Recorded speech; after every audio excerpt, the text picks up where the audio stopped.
ਗੁਰਦਿਆਲ ਸਿੰਘ ਦੇ ਨਾਵਲ ਅਣਹੋਏ ਦਾ ਦੂਸਰਾ ਭਾਗ।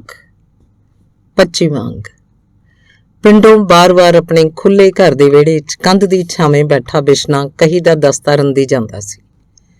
ਰਾਮੇ ਅਕਾਲੀ ਦੀ ਖੁੰਡੀ ਦਾ ਤਾਲ ਬੱਧ ਖੜਾਕ ਸੁਣ ਕੇ ਉਹਨੇ ਕੰਮ ਛੱਡ ਦਿੱਤਾ ਤੇ ਧਿਆਨ ਨਾਲ ਬੂਹੇ ਵੱਲ ਵੇਖਣ ਲੱਗ ਪਿਆ। ਮੈਂ ਵੀ ਆਖਾਂ ਧਮਕਾਰ ਕਾਹਦੀ ਪੈਂਦੀ ਹੈ? ਧਰਤੀ ਵੀ ਹੁਣ ਤਾਂ ਹੀ ਕੰਬੀ ਜਾਂਦੀ ਹੈ। ਬੂਹੇ ਵੜਦੇ ਰਾਮੇ ਨੂੰ ਵੇਖ ਕੇ ਬਿਸ਼ਨੇ ਨੇ ਆਖਿਆ।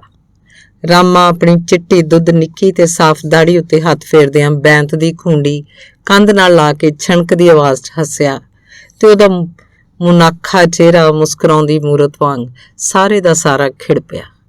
ਬਿਸ਼ਨ ਸਿਆ ਹੋਰ ਕਰ ਮਖੌਲ, ਹੋਰ ਕਰ। ਆਪਣੀ ਮਿੱਠੀ ਸੁਰੀਲੀ ਆਵਾਜ਼ 'ਚ ਰਾਮੇ ਨੇ ਉਵੇਂ ਮੁਸਕਰਾਉਂਦਿਆਂ ਮੋਢੇ ਉੱਤੇ ਧਰਿਆ ਚਿੱਟਾ ਮੁੱਕਾ ਲਾ ਕੇ ਹੱਥ 'ਚ ਫੜ ਲਿਆ ਤੇ ਕੰਧ ਨੂੰ ਟੋਂਦਿਆਂ ਹੌਲੀ-ਹੌਲੀ ਨਿਵਣ ਲੱਗ ਪਿਆ। ਠਹਿਰ ਬਿਸ਼ਨਾ ਕਾਲੀ ਬੋਲਦਾ ਉੱਠਿਆ ਤੇ ਕੋਲ ਪਈ ਟਿਕਟਿਕੀ ਚੁੱਕ ਕੇ ਰਾਮੇ ਦੇ ਮਗਰ ਲਿਜਾ ਧਰੀ ਤੇ ਬਾਹੋਂ ਫੜ ਕੇ ਮਲਕੜੇ ਬੋਚ ਕੇ ਉਹਨੂੰ ਇਉਂ ਬਿਠਾਇਆ ਜਿਵੇਂ ਪੱਕੇ ਥਾਂ ਕੱਚ ਦੀ ਗਲਾਸੀ ਰੱਖੀ ਹੋਵੇ। ਹੈਂ, ਆਰਾਮ ਨਾਲ ਬੈਠ। ਇਹ ਸ਼ਬਦ ਬੋਲਦਿਆਂ ਜਿਵੇਂ ਬਿਸ਼ਨੇ ਦਾ ਮੂੰਹ ਅੰਦਰ ਬਾਹਰ ਤੇ ਲੂੰ ਸ਼ਹਿਦ ਵਰਗੀ ਮਿਠਾਸ ਨਾਲ ਟਸਕ ਪਿਆ। ਜਦੋਂ ਮੁੜ ਕੇ ਉਹ ਅੱਡੇ ਉੱਤੇ ਜਾ ਕੇ ਬੈਠਾ ਤਾਂ ਰਾਮੇ ਦੀ ਨਿੱਕੀ ਜਿਹੀ ਕੋਮਲ ਦੇਹ ਉਹਦੇ ਧੋਤੇ ਲਿਸ਼ਕਦੇ ਚਿੱਟੇ ਕੱਪੜੇ ਤੇ ਪੋਚਵੀਂ ਨੀਲੀ ਪੱਗ ਵੱਲ ਉਹਨੇ ਇੰਨੀ ਨੀਝ ਨਾਲ ਵੇਖਿਆ ਜਿਵੇਂ ਇੰਜ ਝਾਕਦਿਆਂ ਉਹਦੀਆਂ ਅੱਖਾਂ ਨੂੰ ਠੰਡ ਪੈਂਦੀ ਹੋਵੇ। ਸਿਰ ਤੋਂ ਪੈਰਾਂ ਤਾਈਂ ਧਿਆਨ ਲਾ ਉਹਨੂੰ ਨਿਰਖਿਆ ਤੇ ਜਦੋਂ ਉਹਦੀ ਨਿਗਾਹ ਰਾਮੇ ਦੇ ਪੈਰਾਂ ਤਾਈਂ ਅਪੜੀ ਤਾਂ ਦੁਖੱਲੀ ਮੋਢੀ ਜੁੱਤੀ ਵਿੱਚ ਲਿਸ਼ਕਦੇ ਤੇ ਚਿੱਟੇ ਲੱਠੇ ਦੇ ਰੇਪ ਪਜਾਮੇ 'ਚ ਮੜੇ ਨਿੱਕੇ ਗੋਰੇ ਪੈਰ ਉਹਨੂੰ ਚਿੱਟੀ ਕਬੂਤਰੀ ਦੇ ਖੰਭਾਂ ਵਰਗੇ ਲੱਗੇ। ਕਾਲੀਆ, ਬਿਸ਼ਨੇ ਨੇ ਆਪਣੇ ਬੋਲ ਵਿੱਚ ਅਸਾਧਾਰਨ ਨਿਮਰਤਾ ਲਿਆ ਕੇ ਕਿਹਾ, ਤੂੰ ਬੰਦਾ ਤਾਂ ਸੀ ਸ਼ਨੀਲ ਦੀ ਟਾਕੀ 'ਚ ਵਲੇਟ ਕੇ ਡੱਬੀ 'ਚ ਪਾਉਣ ਵਾਲਾ, ਪਰ ਆ ਫਸਿਆ ਉਜੱਡ ਜੱਟਾਂ ਦੀ ਕੌਮ 'ਚ। ਆਪਦੇ ਸਤਿਗੁਰ ਸੱਚੇ ਪਾਤਸ਼ਾਹ ਨੂੰ ਆਖਣਾ ਸੀ ਕਿਸੇ ਰਾਜੇ ਵਜ਼ੀਰ ਦੇ ਘਰੇ ਘੱਲਦਾ। ਬਿਸ਼ਨੇ ਦੀ ਗੱਲ ਬਿੰਦ ਕਰਾਮਾ ਬੜੇ ਧਿਆਨ ਨਾਲ ਗੰਭੀਰ ਹੋ ਕੇ ਸੁਣਦਾ ਰਿਹਾ, ਪਰ ਫਿਰ ਅਫੀਮ ਦੀ ਡੱਬੀ ਕ ਜਿੰਨਾ ਮੂੰਹ ਸਾਰਾ ਖੋਲਦਿਆਂ ਖੁੱਲ ਕੇ ਹੱਸਿਆ। ਹਾਸਾ ਏਡਾ ਛਣਕਵਾਂ ਸੀ ਕਿ ਸੁਚੱਜੇ ਹਾਲੀ ਦੀ ਨਗੌਰੀ ਬਲ ਦੇ ਗਲ ਪਈ ਟੱਲੀ ਵਾਂਗ ਉਹਦੀ ਹਰੇਕ ਟੁਣਕਾਰ ਨਿਖੜਵੀਂ ਸੁਣਦੀ ਸੀ। ਰਾਮੇ ਦੇ ਚਿੱਟੇ ਗੁੰਦਵੇਂ ਦੰਦ ਬਰੀਕ ਬੁੱਲਾਂ ਵਿਚਕਾਰ ਏਡੇ ਸੋਹਣੇ ਲੱਗਦੇ ਸੀ। ਜਿੰਨਾ ਚਿਰ ਉਹ ਹੱਸਦਾ ਰਿਹਾ, ਬਿਸ਼ਨੇ ਨੇ ਬਿਨਾਂ ਅੱਖ ਝਮਕਿਆਂ ਨਿਗਾਹ ਉਹਦੇ ਚਿਹਰੇ ਤੇ ਗੱਡੀ ਰੱਖੀ। ਰਾਜੇ ਵਜ਼ੀਰ ਦੇ ਘਰ? ਬਿਸ਼ਨੇ ਦੀ ਗੱਲ ਦੁਹਰਾ ਕੇ ਰਾਮਾ ਪਹਿਲਾਂ ਨਾਲੋਂ ਮੱਧਮ ਤਾਲ ਬੱਧ ਕੋਮਲ ਢੰਗ ਨਾਲ ਫਿਰ ਹੱਸਦਿਆਂ ਬੋਲਿਆ, ਜਿਸ ਪੁਰਬ ਲਿਖੇ ਕਾ ਲੈਣਾ। ਇਹ ਤਾਂ ਬਿਸ਼ਨ ਸਿਆ ਉਹਦੀ ਰਜ਼ਾ ਹੈ, ਬੰਦੇ ਨੂੰ ਉਹਦੀ ਰਜ਼ਾ 'ਚ ਰਾਜ਼ੀ ਰਹਿਣਾ ਚਾਹੀਏ। ਰਾਮੇ ਨੇ ਆਪਣਾ ਵਿਖਿਆਨ ਸ਼ੁਰੂ ਕਰਤਾ ਸੀ, ਪਰ ਬਿਸ਼ਨੇ ਦਾ ਉਧਰ ਧਿਆਨ ਨਹੀਂ ਸੀ। ਕਾਲੀਆ, ਕਿਤੇ ਤੂੰ ਨਿੱਕਾ ਹੁੰਦਾ ਉੱਥੋਂ ਵਾਲੇ ਰਾਗੀਆਂ ਨਾਲ ਕੁਝ ਹੱਸ ਕੇ ਗੱਲ ਅਧੂਰੀ ਛੱਡਦਿਆਂ ਬਿਸ਼ਨੇ ਨੇ ਪਾਸੇ ਮੋੜੀ। ਉਹਨਾਂ ਨਾਲ? ਉਹ ਧੌਦਰ ਦੇ ਅੰਨੇ ਤੜਕੇ ਉੱਠ ਕੇ ਨਹਾਉਣ ਥੱਬਾ ਕੱਛਾਂ ਦਾ ਧੁਆਣ 'ਚ ਪੋਹ ਦੇ ਪਾਲੇ ਦੇ ਉਹ ਤੇ ਰਾਮਾ ਉੱਚੀ ਖੁੱਲ ਕੇ ਹੱਸਦਿਆਂ ਲੋਟ-ਪੋਟ ਹੀ ਹੋਣ ਲੱਗ ਪਿਆ। ਬਿਸ਼ਨੇ ਨੂੰ ਕਈ ਵਾਰੀ ਬੜੀ ਹੈਰਾਨੀ ਹੁੰਦੀ ਕਿ ਏਡਾ ਲਿਪਿਆ ਪੋਚਿਆ ਬੰਦਾ ਵੀ ਇੰਨਾ ਹਸਮੁਖ ਤੇ ਜ਼ਿੰਦਾ ਦਿਲ ਹੋ ਸਕਦਾ ਸੀ। ਅਜੇ ਚੋਪੜੇ ਬੰਦੇ ਬਿਸ਼ਨੇ ਨੂੰ ਸਾਰੀ ਉਮਰ ਭੈੜੇ ਲੱਗਦੇ ਰਹੇ ਸੀ, ਪਰ ਰਾਮਾ ਨਹੀਂ ਸੀ ਲੱਗਿਆ। ਪਹਿਲੀ ਉਮਰੇ ਵੀ ਜਦੋਂ ਕਦੇ ਮਿਲਦੇ ਤਾਂ ਬਿਸ਼ਨੇ ਨੂੰ ਉਹ ਚੰਗਾ ਲੱਗਦਾ। ਹੁਣ ਦੂਜੀ ਵਾਰ ਆਪਣੇ ਪਿੰਡ ਆ ਕੇ ਵਸਣ ਪਿੱਛੋਂ ਤਾਂ ਉਹਨਾਂ ਦੀ ਜਿਵੇਂ ਗੂੜੀ ਯਾਰੀ ਪੈ ਗਈ ਸੀ। ਜੇ ਇੱਕ ਦਿਨ ਰਾਮਾ ਨਾ ਆਉਂਦਾ ਤਾਂ ਬਿਸ਼ਨੇ ਨੂੰ ਰੋਟੀ ਸਵਾਦ ਨਾ ਲੱਗਦੀ। ਰਾਮਾ ਵੀ ਜਿਵੇਂ ਘਰ ਬੈਠਾ ਉੱਧਰ ਜਾਂਦਾ। ਤੜਕੇ ਉੱਠਣ ਸਾਰ ਨਹਾ ਧੋ ਕੇ ਸੁਖਮਨੀ ਸਾਹਿਬ ਦਾ ਪਾਠ ਕਰਨ ਮਗਰੋਂ ਬਿਸ਼ਨੇ ਕੋਲ ਆ ਬਹਿੰਦਾ ਤੇ ਫਿਰ ਰੋਟੀ ਵੇਲੇ ਤਾਈਂ ਉਹਦੇ ਕੋਲ ਰਹਿੰਦਾ। ਉਦੋਂ ਪਿੱਛੋਂ ਰੋਟੀ ਖਾ ਕੇ ਧਰਮਸ਼ਾਲਾ ਵਾਲੇ ਨਿੰਮ ਹੇਠ ਬੈਠਾ ਆਥਣ ਤਾਈਂ ਗੁਰਬਾਣੀ ਦਾ ਪਾਠ ਕਰੀ ਜਾਂਦਾ। ਨੀਂਦ ਆ ਜਾਂਦੀ ਸੌਂ ਜਾਂਦਾ, ਨਹੀਂ ਤਾਂ ਤੌੜੀਆਂ ਵੇਲੇ ਇੱਕ ਗੇੜਾ ਫੇਰ ਬਿਸ਼ਨੇ ਕੋਲ ਮਾਰ ਜਾਂਦਾ। ਜ਼ਮੀਨ ਚੰਗੀ ਤੇ ਮੁੰਡੇ ਸਲੱਗ ਹੋਣ ਕਰਕੇ ਉਹਨੂੰ ਕੰਮ ਧੰਦੇ ਦਾ ਕੋਈ ਫਿਕਰ ਨਹੀਂ ਸੀ, ਸੋ ਸਾਰੀ ਉਮਰ ਗਿਆਨ ਗੋਸ਼ਟਾਂ 'ਚ ਬੀਤ ਗਈ ਸੀ। ਨਿੱਕਿਆਂ ਹੁੰਦਿਆਂ ਤੋਂ ਹੀ ਮੁਨਾਖਾ ਹੋਣ ਕਰਕੇ ਉਹਦੀ ਅਕਲ ਜਿਵੇਂ ਸਧਾਰਨ ਬੰਦੇ ਨਾਲੋਂ ਬਹੁਤੀ ਤੇਜ਼ ਹੋ ਗਈ ਸੀ। ਤੂੰ ਤਾਂ ਕਾਲੀਆ ਸਿਆਣਾ ਬੰਦਾ ਹੈ, ਮਨੁੱਖ ਦੀ ਤਮਾ ਕਿਉਂ ਨਹੀਂ ਮਰਦੀ ਸਾਰੀ ਉਮਰ? ਜਦੋਂ ਹੱਸ ਕੇ ਰਾਮਾ ਕੁਝ ਚਿਰ ਵੈਗਰੂ ਕਰਦਾ ਦਾੜੀ ਨੂੰ ਪਲੋਸ ਰਿਹਾ ਸੀ, ਬਿਸ਼ਨੇ ਨੇ ਚਾਣਚੱਕ ਗੰਭੀਰ ਹੋ ਕੇ ਉਹ ਪੁੱਛਿਆ ਜਿਵੇਂ ਉਹ ਦਿਲੋਂ ਇਸ ਗੱਲ ਬਾਰੇ ਜਾਣਨਾ ਚਾਹੁੰਦਾ ਹੋਵੇ। ਰਾਮੇ ਦੇ ਨੈਣ ਨਕਸ਼ ਡੋਲ ਸ਼ਾਂਤ ਹੋ ਗਏ। ਨਿੱਕਾ ਜਿਹਾ ਖੰਗੂਰਾ ਮਾਰ ਕੇ ਵੱਡੇ ਗਿਆਨਵਾਨ ਪਹੁੰਚੇ ਸੰਤਾਂ ਵਾਂਗੂ ਧੀਰਜ ਨਾਲ ਬੋਲਿਆ, ਇਹ ਤਮਾ ਬਿਸ਼ਨ ਸਿਆ ਕੋਟਨ ਮੈਂ ਕਊ ਦੀ ਮਰਦੀ ਹੈ। ਅਸੀਂ ਸੰਸਾਰਕ ਜੀਵ ਗ੍ਰਸਤ ਵਿੱਚ ਇਹ ਤੋਂ ਖਹਿੜਾ ਨਹੀਂ ਛੁਡਾ ਸਕਦੇ। ਜਿਸ ਪੁਰਬ ਲਿਖੇ ਕਾ ਲੈਣਾ ਹੋਵੇ ਉਹ ਇਹ ਤੋਂ ਮੁਕਤ ਹੋ ਸਕਦਾ ਹੈ। ਬਾਕੀ ਜਦੋਂ ਆਪਾਂ ਬਾਬੇ ਦੀ ਬਾਣੀ ਤੇ ਵਿਚਾਰ ਕਰੀਏ ਤਾਂ ਹੱਸਣਦਿਆਂ ਖਲੰਦਿਆਂ ਵਿੱਚ ਹੀ ਮੁਕਤੀ ਹੋ ਜਾਂਦੀ ਹੈ। ਬਸ ਉਸ ਪਿਆਰੇ ਸਿਉ ਨਿਉ ਚਾਹੀਏ। ਨਿਉ ਐਸੀ ਚੀਜ਼ ਹੈ ਬਿਸ਼ਨ ਸਿਆਮ ਭਗਤ ਨੂੰ ਭਗਵਾਨ ਬਣਾਉਂਦਾ ਹੈ। ਨਿਉ ਬਿਨਾ ਸੰਸਾਰ ਨਹੀਂ, ਨਿਉ ਪ੍ਰੇਮ ਬਿਨਾ ਮਨੁੱਖ ਨਹੀਂ। ਪ੍ਰੇਮ ਐਸੀ ਚੀਜ਼ ਹੈ ਜੀਵਨ ਦਾ ਆਧਾਰ ਹੈ ਬਸ। ਪਰ ਪ੍ਰੇਮ ਐਸਾ ਜੋ ਪ੍ਰੇਮੀਆਂ ਨੂੰ ਅਭੇਦ ਕਰੇ। ਦੋ ਪਿਆਰੇ ਜਦੋਂ ਮਿਲਦੇ ਆ ਉਹ ਇੱਕ ਦੂਜੇ ਨੂੰ ਪਛਾਣ ਨਹੀਂ ਸਕਦੇ। ਚੇਤਨ ਜੜ ਹੋ ਨਿਬੜਦਾ। ਬਸ ਤਮਾ ਤਾਂ ਬਿਸ਼ਨ ਸਿਆ ਕੰਤ ਨੂੰ ਵਸ ਕੀਤਿਆਂ ਹੀ ਮੁੱਕਦੀ ਹੈ। ਪ੍ਰੇਮ ਨਾਲ ਵਸ ਕੀਤਿਆਂ ਤੇ ਕੰਤ ਵਸ ਕਰਨ ਵਾਸਤੇ ਬਾਬੇ ਫਰੀਦ ਮੁਜਬ 3 ਗੁਣਾਂ ਦਾ ਵੇਸ ਕਰਨਾ ਪੈਂਦਾ ਹੈ। ਨਿਵਣ ਸੋ ਅੱਖਰ ਖਵਣ ਗੁਣ ਧਾਰਨੇ ਪੈਂਦੇ ਆ। ਹੋਰ ਸਭ ਕੁਝ ਕੂੜ ਹੈ। ਰਾਮਾ ਬੋਲੀ ਗਿਆ ਪਰ ਬਿਸ਼ਨਾ ਜਿਵੇਂ ਸ਼ਬਦ ਗਿਣਦਾ ਰਿਹਾ। ਕਿਸੇ ਗੱਲ ਦੇ ਅਰਥਾਂ ਦੀ ਕੋਈ ਸਮਝ ਨਹੀਂ ਸੀ ਪੈ ਰਹੀ, ਨਾ ਹੀ ਉਹ ਸਮਝਣ ਦਾ ਯਤਨ ਕਰ ਰਿਹਾ ਸੀ। ਬਸ ਰਾਮੇ ਦੀ ਗੱਲ ਦਾ ਹੁੰਗਾਰਾ ਭਰਨ ਲਈ ਉਹ ਕਿਤੇ ਕਿਤੇ ਸੱਤ ਹੈ ਕਹਿੰਦਾ ਰਿਹਾ ਤੇ ਰੰਗ ਬਰੰਗੇ ਬਲੌਰਾਂ ਵਾਂਗ ਪੂੰਝੇ ਸਵਾਰੇ ਰਾਮੇ ਦੇ ਮੂੰਹ ਨਿਕਲਦੇ ਸ਼ਬਦਾਂ ਨੂੰ ਸੁਣਨ ਦੀ ਥਾਂ ਬਸ ਵਹਿੰਦਾ ਰਿਹਾ ਤੇ ਸ਼ਬਦ ਉਹਨੂੰ ਸੱਚੀ ਦਿਸਦੇ ਸਨ, ਜਿਵੇਂ ਉਹਨਾਂ ਦਾ ਬਲੌਰ ਵਾਂਗ ਠੋਸ ਵਜੂਦ ਹੋਵੇ। ਕੱਲ ਹੀ ਆ ਬੰਦਾ ਕੀ ਚੀਜ਼ ਬਣਾਇਆ ਰੱਬ ਨੇ। ਜਦੋਂ ਰਾਮੇ ਨੇ ਗੱਲ ਮੁਕਾਈ, ਬਿਸ਼ਨੇ ਨੇ ਪਹਿਲਾਂ ਵਾਂਗ ਹੀ ਗੰਭੀਰਤਾ ਨਾਲ ਦੂਜਾ ਸਵਾਲ ਕੀਤਾ। ਭਾਵੇਂ ਉਹ ਚਿੱਤੋਂ ਇਸ ਪ੍ਰਸ਼ਨ ਦਾ ਉੱਤਰ ਜਾਣਨਾ ਚਾਹੁੰਦਾ ਸੀ, ਪਰ ਬਹੁਤਾ ਉਹਦਾ ਰਾਮੇ ਨੂੰ ਬੋਲੀ ਜਾਂਦਾ ਵੇਖਣ ਦੀ ਇੱਛਾ ਸੀ। ਬਿਸ਼ਨ ਸਿਆ ਬੰਦਾ ਉਸ ਦਾਤਾਰ ਦਾ ਉਹਦਾ ਸਾਮਰਥਕ ਰੂਪ ਹੈ। ਜਿਵੇਂ ਸਤਿਗੁਰਾਂ ਨੇ ਆਖਿਆ ਸੀ ਵੀ ਖਾਲਸਾ ਮੇਰੋ ਰੂਪ ਹੈ ਖਾਸ, ਪਰ ਜਦੋਂ ਇਹ ਔਜੜ ਪੈ ਜਾਏ ਤਾਂ ਰਾਖਸ਼ ਰੂਪ ਵੀ ਬਣ ਜਾਂਦਾ ਹੈ। ਉਹ ਬੰਦਾ ਜੇ ਵੇਖੀਏ ਤਾਂ ਪਾਣੀ ਦੇ ਬੁਲਬੁਲੇ ਦੀ ਨਿਆਈ ਹੈ, ਪਰ ਬੰਦਾ ਕਬੀਰ ਫਰੀਦ ਨਾਮਦੇਵ ਵੀ ਹੈ। ਧੰਨ ਸਤਿਗੁਰ, ਉਹਦੀ ਮਹਿਮਾ ਕਿਆ ਕੋਈ ਆਖ ਬਖਾਣੇ, ਪਰ ਹਰ ਜਨ ਐਸਾ ਹੋਣਾ ਚਾਹੀਏ ਜੈਸਾ ਹਰੀ ਆਪ ਹੈ। ਇਹੋ ਬੰਦਾ ਹੈ। ਓਏ ਕਾਰੀਗਰਾ ਘਰੇ ਹੈ ਬਈ। ਬਾਹਰੋਂ ਗਲੀ ਵਿੱਚੋਂ ਇੱਕ ਕੁਰਖਤ ਤੇ ਘੱਗੀ ਆਵਾਜ਼ ਸੁਣ ਕੇ ਰਾਮਾ ਰਹਿ ਕੇ ਚੁੱਪ ਕਰ ਗਿਆ। ਬਿਸ਼ਨੇ ਨੇ ਤਿਉੜੀ ਵੱਟ ਕੇ ਬੂਹੇ ਵੱਲ ਵੇਖਿਆ। ਸੁਰਜਨ ਜੱਟ ਮੋਢੇ ਤੇ ਕਿੱਕਰ ਦਾ ਇੱਕ ਡਾਹਣਾ ਧਰੀ ਸਾਹ ਅੰਗ ਧੁੱਸਦੇ ਹੀ ਤੁਰਿਆ ਆਉਂਦਾ ਸੀ। ਉਹਦੇ ਸਦਵਾਈਆਂ ਵਰਗੇ ਪਿੰਜਣ ਖੁੱਚਾਂ ਤਾਈਂ ਘੱਟੇ ਨਾਲ ਅੱਟੇ ਹੋਏ ਸਨ। ਖੱਦਰ ਦੀ ਲੰਡੀ ਧੋਤੀ ਚਿੱਕੜ ਵਰਗੀ ਮੈਲੀ ਸੀ। ਖਲ ਵਾਂਗ ਆਕੜੇ ਝੱਗੇ ਦੇ ਬਟਨ ਖੁੱਲੇ ਸੀ ਤੇ ਗਲਮੇ ਚੋਂ ਭਾਰੀ ਹਿੱਕ ਉੱਤੇ ਸੰਘਣੇ ਉਲਝੇ ਵਾਲ ਸੌਣ ਦੇ ਖੱਬਲ ਵਾਂਗ ਦਿਸਦੇ ਸੀ। ਉਹਦੀ ਪੱਗ, ਸਣ ਵਰਗੀ ਉਲਝੀ ਦਾੜੀ, ਮੋਟੇ ਭਾਰੇ ਅੰਗ ਤੇ ਵਧਿਆ ਢਿੱਡ, ਬਿਸ਼ਨੇ ਨੂੰ ਉਹਦਾ ਸਭ ਕੁਝ ਹੀ ਕੋਝਾ ਲੱਗਦਾ ਸੀ। ਪਿੰਡ 'ਚ ਉਹਨੂੰ ਸਾਰੇ ਸੁਰਜਣ ਰਿੱਛ ਕਹਿੰਦੇ ਸਨ। ਆ ਵੇਖੀ ਕੇਰਾਂ, ਇਹਦੀ ਚੌ ਤੇ ਮੁੰਨਾ ਬਣ ਜੂ। ਬਿਸ਼ਨੇ ਦੇ ਪੈਰਾਂ ਵਿੱਚ ਧੈ ਦੇਣੇ ਕਿੱਕਰ ਦਾ ਗਿੱਲਾ ਡਾਹਣਾ ਸੁੱਟਦਿਆਂ ਤੇ ਫਿਰ ਕਸੀਸ ਵੱਟ ਕੇ ਗੋਡਿਆਂ ਉੱਤੇ ਹੱਥ ਧਰ ਕੇ ਬਹਿੰਦਿਆਂ ਸੁਰਜਣ ਨੇ ਸੱਜਰੇ ਰਾਹੇ ਖਰਾਸ ਵਰਗੀ ਆਵਾਜ਼ 'ਚ ਬੇਪਰਵਾਹੀ ਨਾਲ ਆਖਿਆ ਤੇ ਫਿਰ ਡਾਹਣੇ ਨੂੰ ਲੱਦ ਵਿਖਾਉਂਦਾ ਬਿਸ਼ਨੇ ਦੇ ਮੂੰਹ ਵੱਲ ਵੇਖੇ ਬਿਨਾਂ ਹੀ ਬੋਲੀ ਗਿਆ, ਕਾਰੀਗਰ ਅੱਜ ਤੜਕੇ ਲਾ ਦੂ। ਆਪਣੇ ਸਿਰੀ ਨੇ ਹਲ ਜੋੜਿਆ ਤੇ ਕੰਜਰ ਦੇ ਪੁੱਤ ਨੇ ਕਰਚਿਆਂ 'ਚ ਅੜਾ ਕੇ ਸਾਰੇ ਜ਼ੋਰ ਦੀ ਦਾਬ ਦੇਤੀ। ਅਜੇ 10 ਦਿਨ ਹੋਏ ਸੀ ਚੌ ਪਵਾਈ ਨੂੰ, ਜਮਾ ਨਵੀਂ। ਸਾਲੇ ਦੇ ਸਾਲੇ ਨੇ ਜੜਾਂ 'ਚੋਂ ਚਰੜ ਦੇਣੇ ਲਾ ਕੇ ਪਾਸੇ ਮਾਰੀ। ਨਾਲੇ ਆ ਗਈ ਮੁੰਨੇ 'ਚ ਤੇੜ। ਅਜੇ ਤਾਂ ਰੱਬ ਨੇ ਰੱਖ ਤੇ ਨਹੀਂ, ਇਹੋ ਜਿਹੇ ਮੌਕੇ ਬਲਦ ਮਤਾੜਿਆ ਜਾਂਦਾ ਤਾਂ ਹੋਰ ਹੋ ਜਾਣੀ ਸੀ। ਹਾੜੀ ਅਜੇ ਸਾਰੀ ਬੀਜਣ ਵਾਲੀ ਪਈ ਹੈ। ਗੁਰੂ ਤੇਰਾ ਭਲਾ ਕਰੇ। ਆ ਵੇਖ ਆ। ਬਿਸ਼ਨਾ ਲੱਕੜ ਉਹਦੇ ਪੈਰਾਂ 'ਚ ਸੁੱਟਣ ਤਾਈਂ ਸਿਰਫ ਕੌੜ ਕੇ ਹੀ ਝਾਕਦਾ ਰਿਹਾ ਸੀ, ਪਰ ਜਿਉਂ-ਜਿਉਂ ਸੁਰਜਣ ਬੋਲੀ ਗਿਆ ਬਿਸ਼ਨੇ ਦੀਆਂ ਅੱਖਾਂ ਤਪਣ ਲੱਗ ਪਈਆਂ। ਸੁਰਜਣ ਦੇ ਹਰੇਕ ਸ਼ਬਦ ਨਾਲ ਉਹਨੂੰ ਆਪਣਾ ਆਪ ਕਾਬੂ ਤੋਂ ਬਾਹਰ ਹੁੰਦਾ ਲੱਗਿਆ। ਅਖੀਰ ਉਹਦੀ ਗੱਲ ਪੂਰੀ ਹੋਣੋਂ ਪਹਿਲਾਂ ਹੀ ਬਿਸ਼ਨਾ ਡਾਹਣਾ ਚੁੱਕ ਕੇ ਖੜਾ ਹੋ ਗਿਆ। ਇਹ ਕੀ ਕਰਦਾ ਕਾਰੀਗਰ? ਕੁਝ ਘਬਰੀ ਆਵਾਜ਼ 'ਚ ਸੁਰਜਣ ਨੇ ਉਹਦੇ ਮੂੰਹ ਵੱਲ ਝਾਕਦਿਆਂ ਪੁੱਛਿਆ, ਪਰ ਬਿਸ਼ਨੇ ਦੀਆਂ ਅੱਖਾਂ 'ਚ ਲਾਲੀ ਵੇਖ ਕੇ ਉਹ ਹੈਰਾਨ ਜਿਹਾ ਹੋਇਆ। ਛੇਤੀ ਦੇਣੇ ਉੱਠ ਖੜੋਤਾ। ਬਿਸ਼ਨਾ ਚੁੱਪ ਕੀਤਾ ਉਵੇਂ ਡਾਹਣਾ ਚੁੱਕੇ ਬੂਹੇ ਵੱਲ ਤੁਰਿਆ ਆਇਆ ਤੇ ਗਲੀ 'ਚ ਆ ਕੇ ਉਹਨੇ ਸਾਰੇ ਜ਼ੋਰ ਨਾਲ ਡਾਹਣਾ ਵਗਾ ਮਾਰਿਆ ਤੇ ਗੱਜਵੀਂ ਗਹਿਰੀ ਆਵਾਜ਼ 'ਚ ਬੋਲਿਆ, ਜੇ ਬੰਦੇ ਦਾ ਪੁੱਤ ਹੈ ਤਾਂ ਮੇਰੇ ਘਰੋਂ ਬਾਹਰ ਹੋ ਜਾ, ਨਹੀਂ ਗਿੱਟੇ ਵੱਢ ਦੂੰ। ਜੇ ਮੁੜ ਕੇ ਮੇਰੇ ਬਾਹਰ ਲੰਘਿਆ ਤਾਂ ਜਾਣਦਾ। ਸੁਰਜਣ ਘਬਰਿਆ ਉਹਦੇ ਮਗਰੀ ਤੁਰਿਆ ਆਇਆ ਸੀ।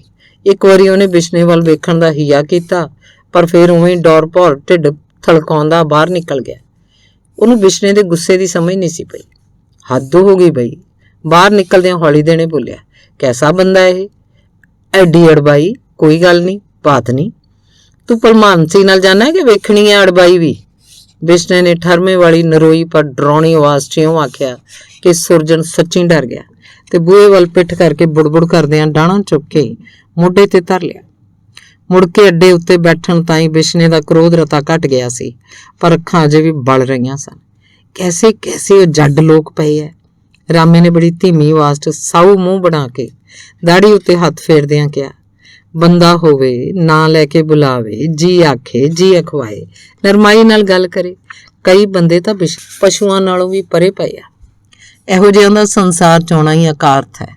ਕਬੀਰ ਸਾਹਿਬ ਦਾ ਕਥਨ ਹੈ, ਨਰੂ ਮਰੈ ਨਰ ਕਾਮ ਨਾ ਆਵੈ, ਪਸ਼ੂ ਮਰੈ 10 ਕਾਜ ਸਵਾਰੈ। ਹੁਣ ਇਹੋ ਜਿਹੇ ਅੰਨ ਦੇ ਗਾਲੇ ਬੰਦਿਆਂ ਦਾ ਨਾ ਜਿਉਂਦਿਆਂ ਦਾ ਕੋਈ ਲਾਭ, ਨਾ ਮਰਿਆਂ ਦਾ ਕੋਈ ਨੁਕਸਾਨ। ਰਾਮੇ ਦੇ ਪੋਲੇ ਪੋਲੇ ਸ਼ਬਦ ਬਿਸ਼ਨੇ ਦੇ ਅੰਦਰ ਫਾਲੇ ਵਾਂਗ ਤਪਦੀ ਕਿਸੇ ਸ਼ੈ ਤੇ ਨਿੱਕੀਆਂ ਕਣੀਆਂ ਵਾਂਗ ਡਿੱਗਦੇ ਰਹੇ ਤੇ ਉਹਨੂੰ ਹੌਲੀ ਹੌਲੀ ਆਪਣਾ ਚਿੱਤ ਸ਼ਾਂਤ ਹੁੰਦਾ ਜਾਪਿਆ, ਪਰ ਫਿਰ ਵੀ ਖਾਸਾ ਚਿਰ ਉਹ ਤੋਂ ਗੱਲ ਨਾ ਕੀਤੀ ਗਈ। ਇਹ ਲੋਕ ਕਾਲੀਆ ਸਾਨੂੰ ਵਗਾਰੀ ਸਮਝਦੇ ਆ। ਬਿਸ਼ਨਾ ਜਦੋਂ ਬੋਲਿਆ ਤਾਂ ਅਜੇ ਵੀ ਉਹਨੂੰ ਆਪਣੇ ਬੋਲ ਵਿੱਚ ਕੁਰਖਤੀ ਜਾਪੀ। ਬਿੰਦਕ ਚੁੱਪ ਕਰਕੇ ਆਪਣੇ ਆਪ ਨੂੰ ਕੁਝ ਹੋਰ ਸੰਭਾਲ ਕੇ ਤੇ ਬੋਲ ਨੀਵਾਂ ਕਰਕੇ ਬੋਲਣ ਦਾ ਯਤਨ ਕਰਦਿਆਂ ਉਹਨੇ ਕਿਹਾ, ਆਪ ਚਾਹੇ ਜੱਟ ਜਹਾਜ਼ ਬਣਵਾ ਲੇ, ਯਾਦ ਚੇਤੇ ਵੀ ਨਹੀਂ ਰੱਖਦਾ, ਪਰ ਅਸੀਂ ਜੇ ਖੇਤੋਂ ਪੱਠਿਆਂ ਦੀ ਭਰੀ ਕਿਤੇ ਵੱਢ ਲਿਆਈਏ ਤਾਂ 7 ਜਨਮ ਨਹੀਂ ਭੁੱਲਦਾ। ਕਾਰੀਗਰਾ ਫਲਾਣੇ ਵੇਲੇ ਤੂੰ ਚਰੀ ਦੀ ਚਿੱਲੀ ਲੈ ਆਇਆ ਸੀ, ਮੁੜ ਮੁੜ ਸੁਣਾਊ, ਮੈਥੋਂ ਇਹਨਾਂ ਦੀ ਛੱਟ ਝੱਲੀ ਨਹੀਂ ਜਾਂਦੀ। ਕਾਲੀਆ ਨਾਲੇ ਆਪਾਂ ਕੋਈ ਕਿਸੇ ਤੋਂ ਲੈ ਕੇ ਖਾਣਾ, 10 ਨੌਆਂ ਦੀ ਕਰਕੇ ਖਾਣੀ ਹੈ, ਕਿਸੇ ਦਾ ਦਬਾਅ ਕਾਹਦਾ। ਤੇ ਦਬਾਅ ਸ਼ਬਦ ਬਿਸ਼ਨੇ ਤੋਂ ਫਿਰ ਜ਼ੋਰ ਨਾਲ ਬੋਲਿਆ ਗਿਆ। ਰਾਮੇ ਨੇ ਸਿਰ ਮਾਰਦਿਆਂ ਧੀਮੀ ਆਵਾਜ਼ 'ਚ ਹੁੰਗਾਰਾ ਭਰਿਆ, ਸੱਤ ਹੈ, ਇਸੇ ਕਿਰਤ ਚੋਂ ਹੀ ਬਾਬੇ ਨੇ ਦੁੱਧ ਨਿਚੋੜਿਆ ਸੀ ਕਿ, ਪਰ ਇਹ ਜੱਟ ਕੌਮ ਕਦਰ ਨਹੀਂ ਜਾਣਦੀ। ਬਿਸ਼ਨ ਸਿਆ ਇਹ ਜੜ ਕੌਮ ਹੈ, ਇਹ ਤਾਂ ਸਤਗੁਰ ਨੇ ਥਾਂ ਸਿਰ ਰੱਖੀ ਹੈ, ਨਹੀਂ ਤਾਂ ਤੇਰੀ ਗੱਲ ਸੱਤ ਹੈ।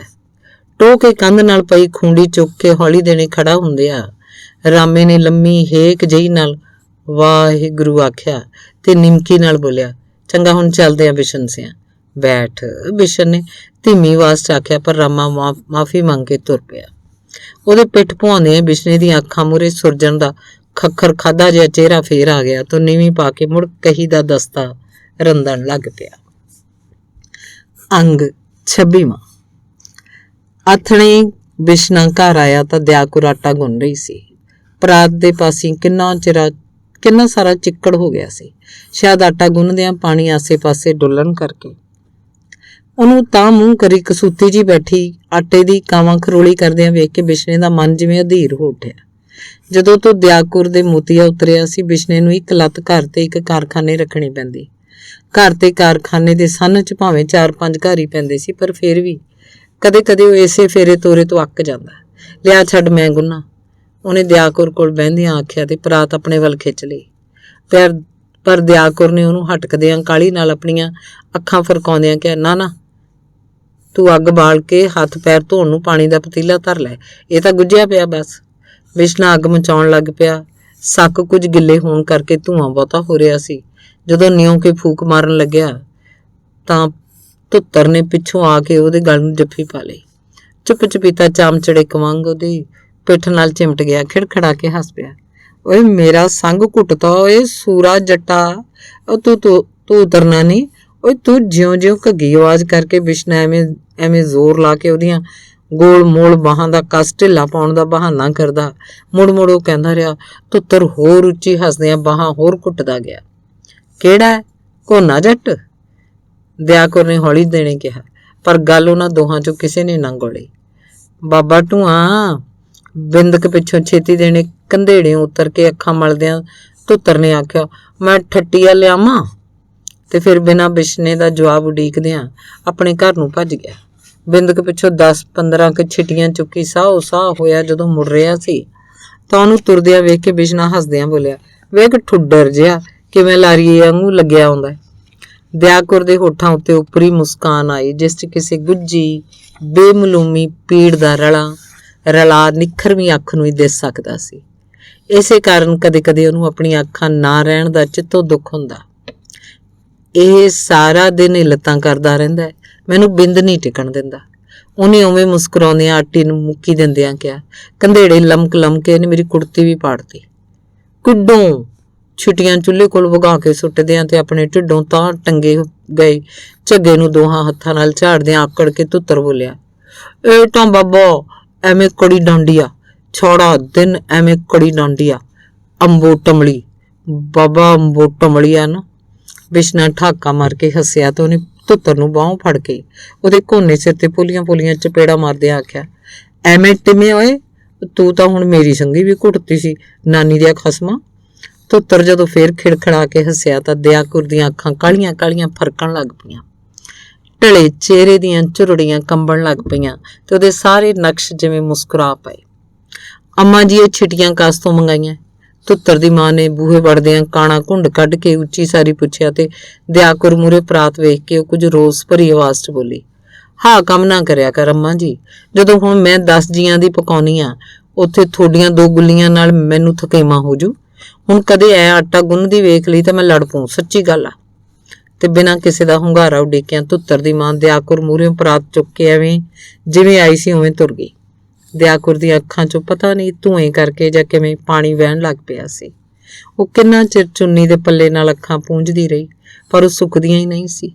ਡੋ ਡੋ ਬਿਸ਼ਨੇ ਤੋਂ ਬਾਂਹ ਛੁਡਾ ਕੇ ਤੇ ਭੱਜ ਕੇ ਵਿਹੜੇ ਵਿਚਾਲੇ ਜਾਂਦਿਆਂ ਧੁੱਤਰ ਨੇ ਠੋਸਾ ਵਕਾ ਕੇ ਕਿਹਾ, ਡੇਠਿਆ ਬੇਬੇ ਆਟਾ ਵੀ ਲੈ ਦੀ, ਹੁਣ ਟੀ ਠਾਉਂਡੇ ਡੀ। ਵੇ ਤੂੰ ਜਾਣਦਾ ਨਹੀਂ, ਆਉਂਦਾ ਨਹੀਂ ਇੱਧਰ। ਕੰਧ ਉੱਤੇ ਉਹਦੀ ਮਾਂ ਨੇ ਧੁੱਤਰ ਨੂੰ ਝਿੜਕਿਆ।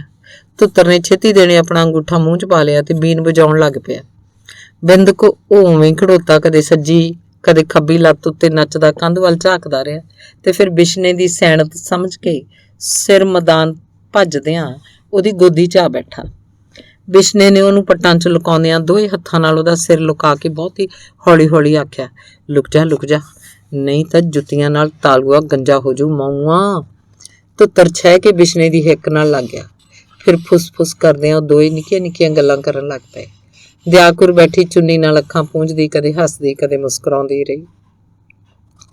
ਰਾਤ ਨੂੰ ਬਾਬਾ ਬਾਟ ਛਨਾਇੰਦਾ ਮੈਨੂੰ। ਖਾਸੇ ਚਿਰ ਪਿੱਛੋਂ ਧੁੱਤਰ ਨੇ ਤਾਂ ਸਿਰ ਚੁੱਕ ਕੇ ਬਿਸ਼ਨੇ ਤੋਂ ਉੱਚੀ ਦੇਣੇ ਪੁੱਛਿਆ। ਆਹੋ, ਬਿਸ਼ਨੇ ਨੇ ਆਖਿਆ, ਹੁਣ ਤੂੰ ਜਾ ਕੇ ਰੋਟੀਆਂ ਝੰਬਿਆ। ਧੁੱਤਰ ਇੱਕਦਮ ਉਹਦੀ ਗੋਦੀ 'ਚੋਂ ਬੁੜਕਿਆ ਤੇ ਖਿੱਦੋ ਵਾਂਗ ਰਿੜਦਾ ਘਰ ਨੂੰ ਭੱਜ ਗਿਆ। ਰੋਟੀ ਟੁੱਕ ਖਾ ਕੇ ਦਿਆਕੁਰ ਦਾ ਮੰਜਾ ਬਿਸ਼ਨੇ ਨੇ ਵਿਹੜੇ 'ਚ ਡਾਹਤਾ ਤੇ ਆਪਣਾ ਕੋਠੇ ਤੇ ਚੜਾ ਲਿਆ। ਹਵਾ ਬੰਦ ਹੋਣ ਕਰਕੇ ਗਰਮੀ ਖਾਸੀ ਹੋ ਗਈ ਸੀ।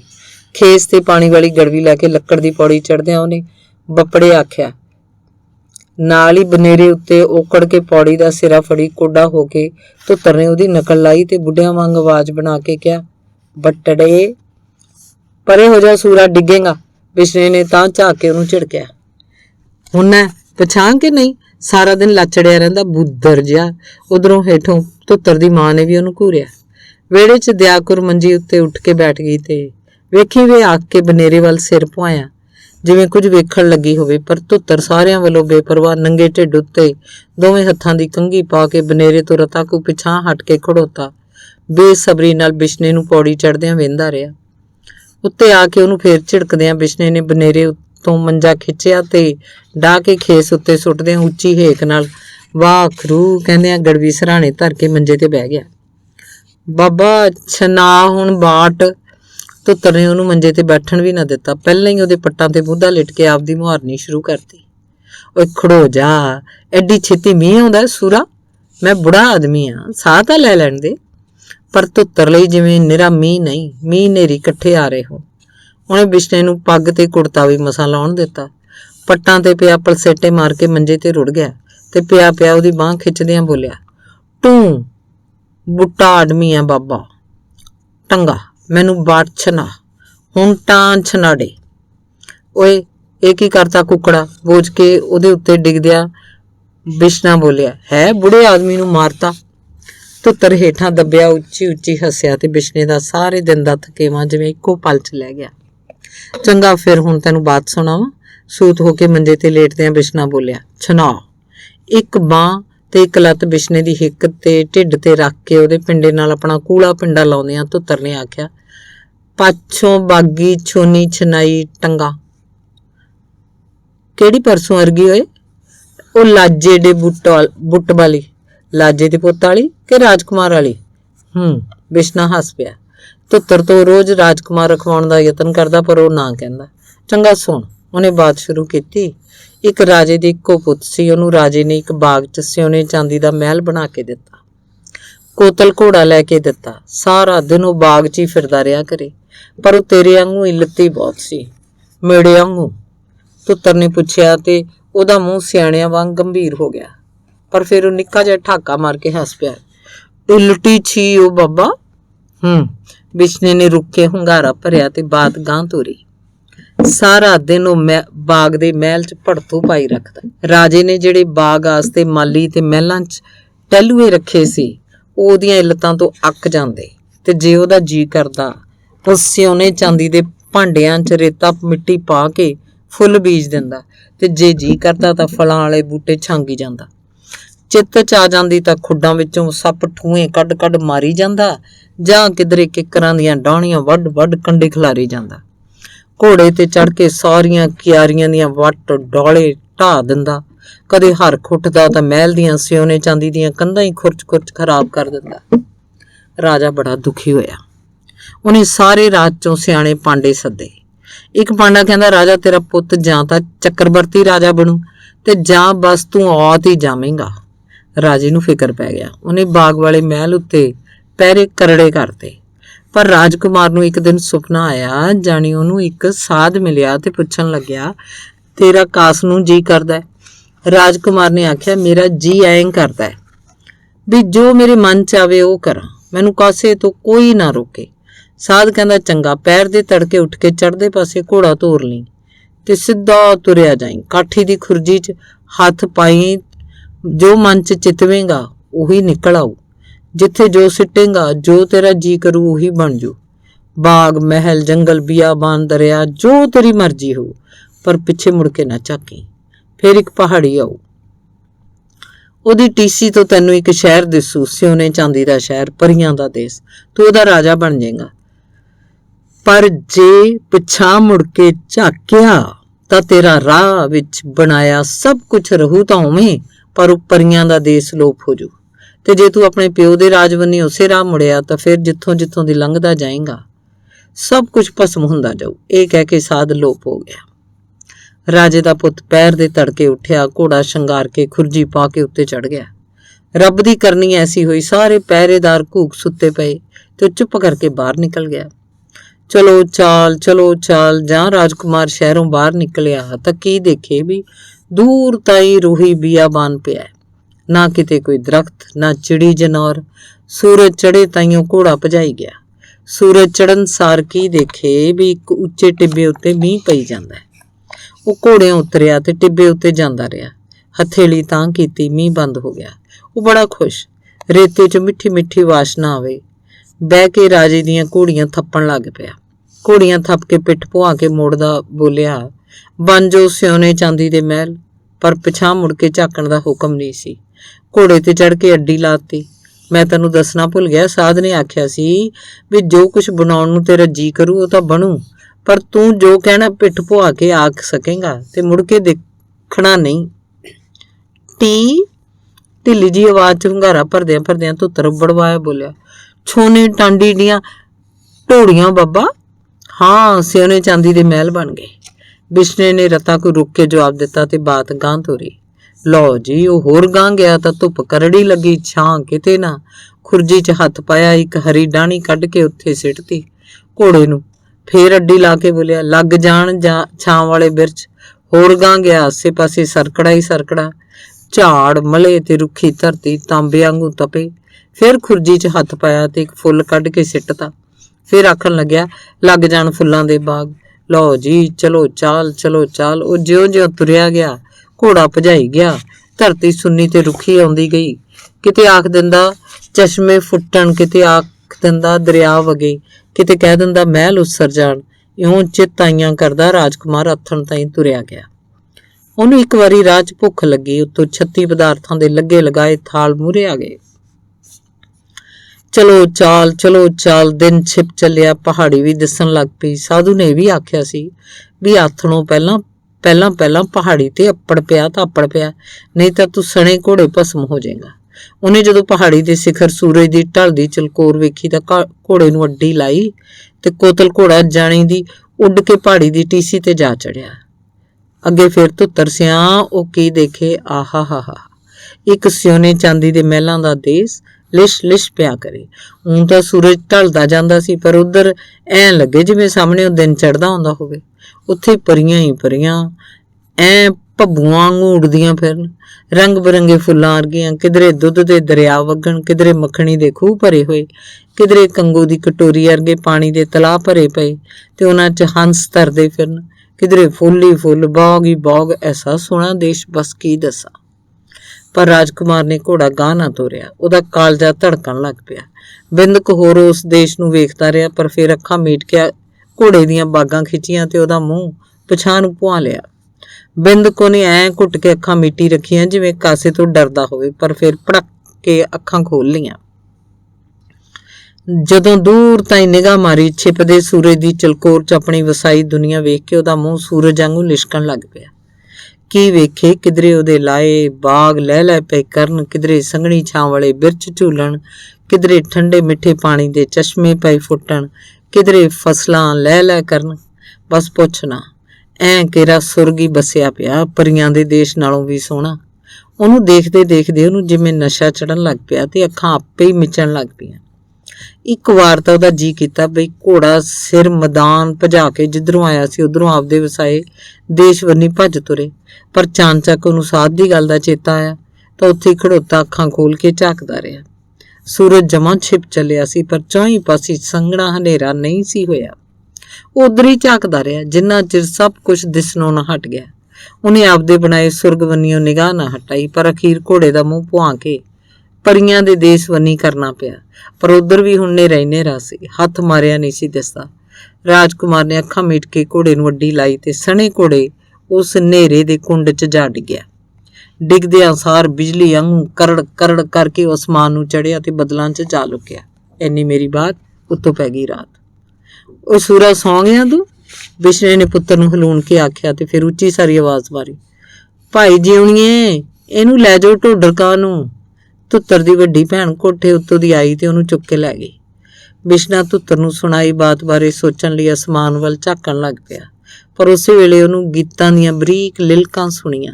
ਉਹਨੇ ਸਿਰ ਭੁਆ ਕੇ ਵੇਖਿਆ, ਸਾਹਮਣੇ ਪਿੜਾਂ ਕੋਲ ਬਾਜੀਗਰਾਂ ਦੀਆਂ ਝੁੱਗੀਆਂ ਮੂਹਰੇ ਨਿੱਕੀਆਂ ਨਿੱਕੀਆਂ ਕੁੜੀਆਂ ਗਿੱਧਾ ਪਾਉਂਦੀਆਂ ਗੀਤ ਗਾ ਰਹੀਆਂ ਸੀ। ਝੁੱਗੀਆਂ ਦੇ ਮੂਹਰੇ ਇੱਟਾਂ ਦੇ ਚੁੱਲ੍ਹਿਆਂ ਉੱਤੇ ਬੌਰਨੀਆਂ ਰੋਟੀਆਂ ਥੱਪ ਰਹੀਆਂ ਸੀ। 5-6 ਬੁੱਢੇ ਰੜੇ ਮੈਦਾਨ 'ਚ ਮੰਜੀਆਂ ਡਾਈ ਵਿਚਾਲੇ ਵੱਡਾ ਸਾਰਾ ਹੁੱਕਾ ਰੱਖੀ ਉੱਚੀ ਉੱਚੀ ਗੱਲਾਂ ਕਰ ਰਹੇ ਸੀ। ਸਾਰਾ ਦਿਨ ਮਜ਼ਦੂਰੀ ਕਰਕੇ ਮੁੜੇ ਗੱਭਰੂਆਂ ਵਿੱਚੋਂ ਕੋਈ ਅਜੇ ਮੂੰਹ ਹੱਥ ਧੋਣ ਦੇ ਆਰ ਲੱਗੇ ਹੋਏ ਸਨ ਤੇ ਕਈ ਚੁੱਲ੍ਹਿਆਂ ਮੂਹਰੇ ਬੈਠੇ ਰੋਟੀਆਂ ਜਿਵੇਂ ਖਾ ਨਹੀਂ ਚਰ ਰਹੇ ਸਨ। ਚਰਨ ਵਾਲੀ ਗੱਲ ਦਾ ਖਿਆਲ ਆਉਂਦਿਆਂ ਬਿਸ਼ਨਾ ਮੁੱਛਾਂ ਵਿੱਚ ਦੀ ਮੁਸਕਾਇਆ, ਪਰ ਫਿਰ ਧਿਆਨ ਨਾਲ ਉਧਰੇ ਵੇਖਣ ਲੱਗ ਪਿਆ। ਚੁੱਲ੍ਹਿਆਂ 'ਚ ਲਾਟੀ ਬਲਦੀ ਅੱਗ ਦੇ ਸਾਹਮਣੇ ਬੈਠੇ ਬੌਰੀਆਂ ਦੇ ਮੂੰਹ ਭਖਦੇ ਲਾਲ ਲੋਹੇ ਵਰਗੇ ਦਿਸਦੇ ਸੀ। ਉਹਨਾਂ ਦੇ ਕਰੜੇ ਨਕਸ਼ਾਂ ਵਿੱਚ ਅੱਗ ਦੀਆਂ ਲਾਟਾਂ ਵਰਗੀ ਤਪਸ਼ ਸੀ। ਬੌਰਨੀਆਂ ਚੁੱਲ੍ਹਿਆਂ ਦੇ ਵੱਟਿਆਂ ਨਾਲ ਬੈਠੀਆਂ ਕਦੇ ਉਪਰੀਆਂ ਉਪਰੀਆਂ ਲੱਗਦੀਆਂ, ਪਰ ਜਦੋਂ ਛਿਟੀਆਂ ਕਾਨਿਆਂ ਦੀ ਅੱਗ ਦਾ ਭਾਂਬੜ ਨਿਕਲਦਾ ਤਾਂ ਉਹਨਾਂ ਦੇ ਤਾਂਬੇ ਰੰਗੇ ਚਿਹਰਿਆਂ ਦੇ ਸੁਹੱਪਣ ਦੀ ਜਿਵੇਂ ਝਾਲ ਨਾ ਝੱਲੀ ਜਾਂਦੀ। ਬਿੰਦਕ ਪਿੱਛੋਂ ਬਿਸ਼ਨੇ ਨੇ ਅੱਖਾਂ ਝਮਕੇ ਉਹ ਝੁੱਗੀਆਂ ਵੱਲ ਵੇਖਿਆ ਜਿਵੇਂ ਉਹਨੂੰ ਆਪਣੇ ਸੁੱਤੇ ਹੋਣ ਦਾ ਭੁਲੇਖਾ ਪਿਆ ਹੋਵੇ, ਤੇ ਫਿਰ ਉੱਠ ਕੇ ਮੰਜੀਓਂ ਹੇਠਾਂ ਲੱਤਾਂ ਲਮਕਾ ਕੇ ਬਹਿ ਗਿਆ। ਗੀਤ ਗਾ ਰਹੀਆਂ ਕੁੜੀਆਂ 'ਚੋਂ ਇੱਕ ਨਿੱਕੀ ਜਿਹੀ ਕੁੜੀ ਭੰਵੀਰੀ ਵਾਂਗ ਘੁੰਮਦੀ ਰੂੰ ਪਿੰਜ ਰਹੀ ਸੀ। ਬਾਕੀਆਂ ਦੇ ਗਿੱਧੇ ਦੀ ਤਾਲ ਤੇ ਕਈਆਂ ਦੀਆਂ ਅੱਡੀਆਂ ਵੀ ਧੁਮਕਾਰ ਨਾਲ ਕੋਠੇ ਦੀ ਛੱਤ ਵਿੱਚ ਸਰੰਗੀ ਦੀਆਂ ਤਾਰਾਂ ਵਰਗੀ ਇੱਕ ਝਣਕਾਰ ਜਿਹੀ ਪੈਦਾ ਹੋ ਰਹੀ ਲੱਗਦੀ ਸੀ। ਇਹਦੇ ਨਾਲ ਉਹਨੂੰ ਆਪਣੇ ਪੁੰਜੇ ਰੱਖੇ ਪੈਰਾਂ ਥਾਣੀ ਗੂੜੀ ਨੀਂਦ ਦੀ ਖੁਮਾਰੀ ਵਰਗਾ ਕੁਝ ਚੜ੍ਹਦਾ ਜਾਪਦਾ ਸੀ। ਬਿਸ਼ਨੇ ਨੇ ਪਹਿਲੀ ਉਮਰ ਇਸੇ ਘਰੇ ਬਿਤਾਈ ਸੀ। ਹੁਣ ਵੀ 10 ਵਰੇ, ਪਤਾ ਨਹੀਂ 12, ਉਹਨੇ ਗਿਣਤੀ ਨਹੀਂ ਸੀ ਕੀਤੀ, ਇੱਥੇ ਆਇਆ ਹੋ ਗਏ ਸੀ। ਇਹ ਝੁੱਗੀਆਂ ਉਹਨੇ ਕਿੰਨੀ ਵਾਰ ਇੱਥੇ ਪੈਂਦੀਆਂ ਤੇ ਉੱਜੜਦੀਆਂ ਵੇਖੀਆਂ ਸੀ। ਜਦੋਂ ਇਹ ਲੋਕ ਵਾਢੀਆਂ ਵੇਲੇ ਇੱਥੇ ਆ ਕੇ ਡੇਰਾ ਲਾਉਂਦੇ ਤਾਂ ਜਿਵੇਂ ਮੇਲਾ ਲਾ ਦਿੰਦੇ, ਤੇ ਜਦੋਂ ਉੱਠ ਕੇ ਤੁਰ ਜਾਂਦੇ ਜਾਂ ਪਿੰਡੋਂ ਬਾਹਰ ਦੂਰ ਕਿਸੇ ਹੋਰ ਪਿੰਡ ਦੀ ਜੂਹ 'ਚ ਜਾ ਬਹਿੰਦੇ ਤਾਂ ਇਹੋ ਥਾਂ ਉਜਾੜ ਬਣ ਜਾਂਦੀ। ਕਈ ਵਾਰੀ ਸੁੰਨੀਆਂ ਰਾਤਾਂ 'ਚ ਇਹਨਾਂ ਪਿੜਾਂ ਵਿੱਚੋਂ ਹਾੜ ਬੋਲਦੇ ਬਿਸ਼ਨੇ ਨੇ ਆਪ ਸੁਣੇ ਸੀ।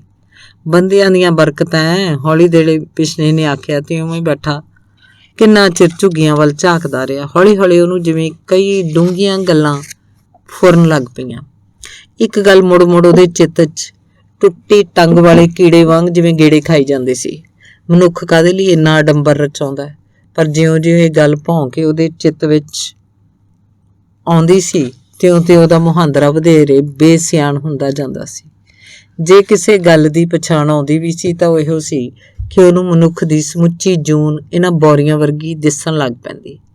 ਇਹਨਾਂ ਦੇ ਇੱਥੇ ਝੁੱਗੀਆਂ ਪਾਉਣ ਵਾਂਗ ਹੀ ਬੰਦਾ ਜਦੋਂ ਜੰਮਦਾ ਹੈ ਰੌਣਕਾਂ ਲੱਗ ਜਾਂਦੀਆਂ, ਤੇ ਜਦੋਂ ਹੱਸ ਖੇਡ ਕੇ ਖਾ ਪੀ ਕੇ ਕਦੇ ਸੂਰਜ ਦੀ ਤਪਸ਼ ਵਿੱਚ, ਕਦੇ ਅੱਗ ਦੇ ਸੇਕ ਮੂਹਰੇ ਹੱਡ ਤਪਾ ਆਪਣੀ ਦੇਹ ਦੀ ਖੇਹ ਕਰਕੇ ਤੁਰ ਜਾਂਦਾ ਹੈ ਤਾਂ ਚਾਰੇ ਪਾਸੇ ਕਦੇ ਝੁੱਗੀਆਂ ਸਖਣੇ ਇਹਨਾਂ ਪਿੜਾਂ ਵਾਂਗ ਹੀ ਉਜਾੜ ਦਿਸਣ ਲੱਗ ਪੈਂਦੀ ਹੈ। ਹੜ ਬੋਲਣ ਲੱਗ ਪੈਂਦੇ ਆ। ਕੈਸੀ ਖੇਡ ਰਚੀ ਹੈ, ਹੌਲੀ ਦੇਣੇ ਬਿਸ਼ਨੇ ਨੇ ਕਿਹਾ ਤੇ ਚੁੱਪ ਕਰਕੇ ਮੁੜ ਮੰਜੇ ਤੇ ਪੈ ਗਿਆ। ਨਾਲ ਦੇ ਕੋਠੇ ਉੱਤੇ ਧੁੱਤਰ, ਉਹਦੀ ਮਾਂ ਤੇ ਸੰਤੂ ਦੀਆਂ ਦੋ ਜਵਾਨ ਹੋ ਰਹੀਆਂ ਧੀਆਂ ਸੁੱਤੀਆਂ ਪਈਆਂ ਸੀ। ਹੇਠ ਵਿਹੜੇ ਵਿੱਚ ਸੰਤੂ ਦੀ ਬੁੱਢੀ ਮਾਂ ਕਦੇ ਦੀ ਖੰਗੀ ਜਾਂਦੀ ਸੀ। ਸੰਤੂ ਆਪ ਕਈ ਦਿਨਾਂ ਦਾ ਪਿੜਾਂ ਤੇ ਸੌਂਦਾ ਸੀ। ਇਸ ਟੱਬਰ ਦੇ ਸਾਰੇ ਜੀਆਂ ਦਾ ਖਿਆਲ ਬਿਸ਼ਨੇ ਨੂੰ ਵਾਰੀ-ਵਾਰੀ ਆਇਆ ਤੇ ਚਾਨਚੱਕ ਉਹਨੂੰ ਪਹਿਲਾਂ ਨਾਲੋਂ ਵੀ ਕੋਪਰੀ ਗੱਲ ਦਾ ਖਿਆਲ ਆ ਗਿਆ। ਜਦੋਂ ਪਤਾ ਹੈ ਵੀ ਅੱਗੋਂ ਪਿੱਛੋਂ ਬੰਦੇ ਨੇ ਮਰ ਜਾਣਾ ਤਾਂ ਇੰਨਾ ਮੋਹ ਆਪੋ 'ਚ ਕਿਵੇਂ ਪੈ ਜਾਂਦਾ ਹੈ।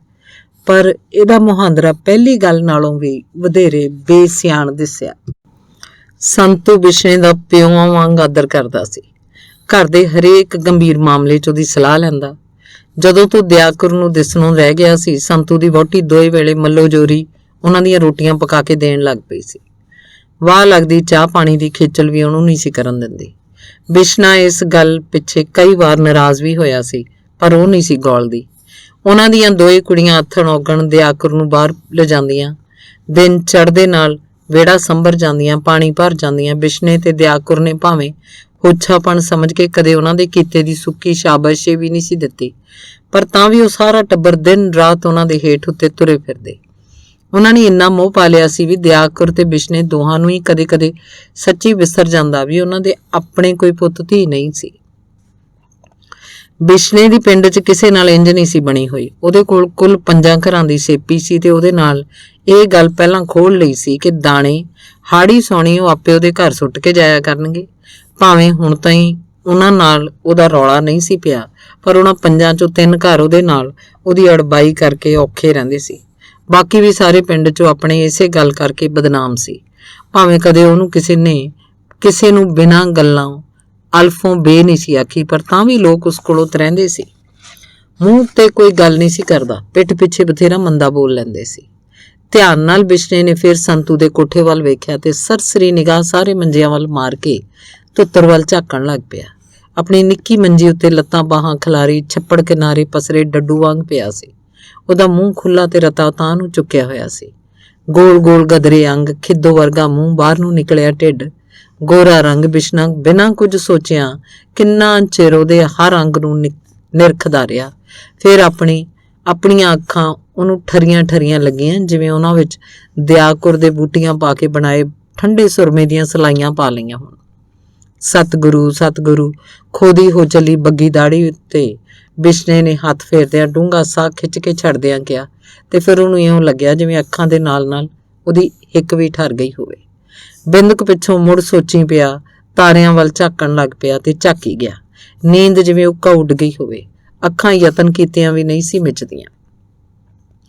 ਹੋਰ 2 ਪਲ ਪਿੱਛੋਂ ਉਹਨੂੰ ਅਸਮਾਨ ਉੱਤੇ ਇੱਕ ਰਾਹ ਜਿਹਾ ਦਿਸਣ ਲੱਗ ਪਿਆ। ਉਹੋ ਜਿਹਾ ਹੀ ਜਿਸ ਰਾਹੋਂ ਬਾਤ ਵਾਲਾ ਰਾਜਕੁਮਾਰ ਆਪਣੀ ਮਨਮਰਜ਼ੀ ਨਾਲ ਬਿਰਛ ਉਗਾਉਂਦਾ, ਫੁੱਲਾਂ ਦੇ ਬਾਗ ਲਾਉਂਦਾ, ਸਿਉਨੇ ਚਾਂਦੀ ਦੇ ਮਹਿਲ ਉਸਾਰਦਾ ਲੰਘਿਆ ਸੀ।